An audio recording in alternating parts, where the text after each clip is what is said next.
ইরে বেলাল, এটা কেমন জুলুম! কতদিন হলো তোমার কণ্ঠের আজান শুনি না। বেলাল রে, তোর কি মন চায় না আমি নবীর জিয়ারতে আসতে? বেলাল আয়, আমি নবীর জিয়ারতে আয় রে বেলাল আয়, কতদিন হলো তোমার কণ্ঠের আজান শুনি না। স্বপ্ন যখন নবীজি দেখাইছে, এ মুসলমান, হযরত বেলাল সুদূর সিরিয়ার দামেস্ক থেকে পাগলের মতো দৌড়াইলেন, পাগলের মতো ছুটে আসলেন। যখন মদিনাতে আসলেন তখন তাহাজ্জুদের সময় চলতেছিল। তাহাজ্জুদের সময় চলার সময় হযরত বেলাল রাদিয়াল্লাহু আনহু কাঠের জালি দিয়ে তখন রওজা শরীফ ঘিরে রাখা ছিল। ওই জালির পাশে বসে বসে জালির সঙ্গে মাথা ঠেকাইয়া নবীর পাগল বসে বসে গুনগুন গুনগুন করে কাঁদে আর বলে, হুজুর আপনি আসতে বলেছিলেন, গোলাম এসে হাজির হয়েছে। নবী গো, আজান দিতে বলেছেন, আমি আজান দিলে আপনি আগে নামাজে আসতেন, এখন আজান দিলে কি নবী আপনি নামাজে আসবেন? হুজুর এখন আজান দিলে কি আপনি নবী নামাজে আসবেন? নতুন মুয়াজ্জিন আসছে আজান দেওয়ার জন্য, এসে দেখে নবীর মুয়াজ্জিন বেলাল কাঁদে।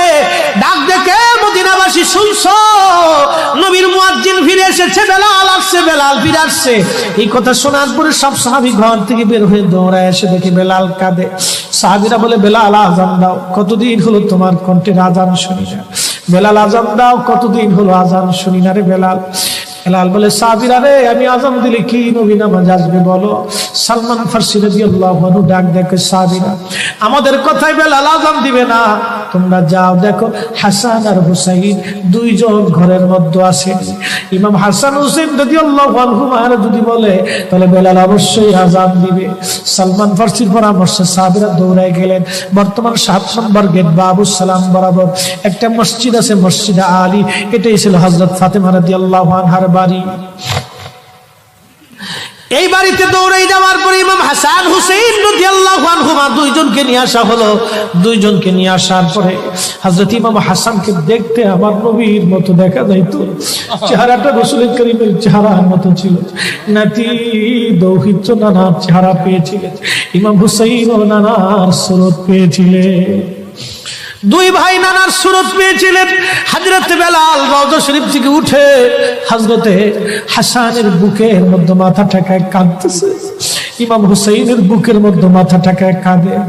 হযরত ইমাম হাসান ডাক দেখে, নানার মুয়াজ্জিন, কতদিন হলো তোমার কণ্ঠে আজান শুনি না। যে কণ্ঠ দিয়ে নানার আজান শুনাইতা, যাও গো ওই কণ্ঠ দিয়ে আমাদেরকেও আজান শোনাইয়া যাও। যখন হযরত বেলাল ইমাম হাসান এই কথা বললেন, হযরত বেলাল দৌড়ায় গেলেন। যেই বনু নাজ্জার গোত্রের মহিলা সাহাবীর ছাদের উপরে দাঁড়ায় বেলাল আজান দিত।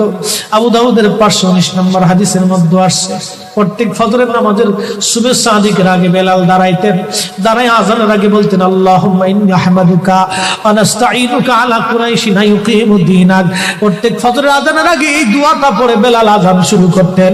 হযরত বেলাল রাদিয়াল্লাহু আনহু আজকে তাহাজ্জুদের আজান দিতে গেছে।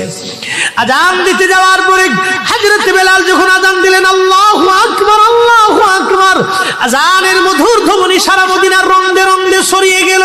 মদিনার ঘর থেকে সব সাহাবী বের হয়ে দৌড় মারছে। আবার যখন বলেন আল্লাহু আকবার, আল্লাহু আকবার, সব সাহাবী, মহিলা, বৃদ্ধ, বনিতা ঘর থেকে বের হয়ে দৌড় মারছে। যখন বলল আশহাদু আল্লা ইলাহা ইল্লাল্লাহ, মদিনার ঘর থেকে সব মহিলারা ঘর থেকে বের হয়ে দৌড় মারছে রে, আর কান্না করে নবী বুঝি ফিরে আসছে রে। আবার যখন বলেন আশহাদু আল্লা ইলাহা ইল্লাল্লাহ, তখন মদিনার মানুষ কান্না করতেছিল, গুন গুন গুন গুন করে কান্না করে। মদিনার ভিতরে আওয়াজ বের হয়ে গেল, নবী বুঝি আসছে রে, নবী বুঝি ফিরে আসছে রে, নবী বুঝি ফিরে আসছে রে, নবী বুঝি আসছে। হযরত বেলাল যখন বলেন আশহাদু আন্না মুহাম্মাদুর রাসূলুল্লাহ, মদিনার মাটিগুলি থরথর থরথর করে কেঁপে উঠছে রে। মদিনার মানুষের কান্না বেড়ে গেল। হযরত বেলাল অজ্ঞান হয়ে জমিনের মধ্যে পড়ে গেলেন, তিনি বেহুশ, নবীর আশিক বেহুশ হয়ে গেলেন। বেলালের মতো আশিক যদি আমরা হইতাম, এ দুনিয়ায় নবীর দেখা পাইতাম, এ দুনিয়ায় নবীর দেখা পাইতাম। যখন হুঁশ ফিরে আসছে রওজা শরীফের পাশে বসে বসে বেলাল কাঁদে আর বলে, হুজুর আজান দিতে বলেছিলেন, আজান দিয়েছি হুজুর, আমি আজান দিলে আগে নামাজে আসতেন, আজকে আজান দিলাম আপনি হুজুর আসেন নাই, যে আজান দিলে নবী আসবে না, আমি বেলালে আজান আর কোনোদিন দিব না। হযরতে বেলাল কিছুদিন পরে কলিজা ফেটে নবীর বিরহ বেদনা সহ্য করতে না পেরে তিনি চলে গিয়েছিলেন পরপারে কলিজা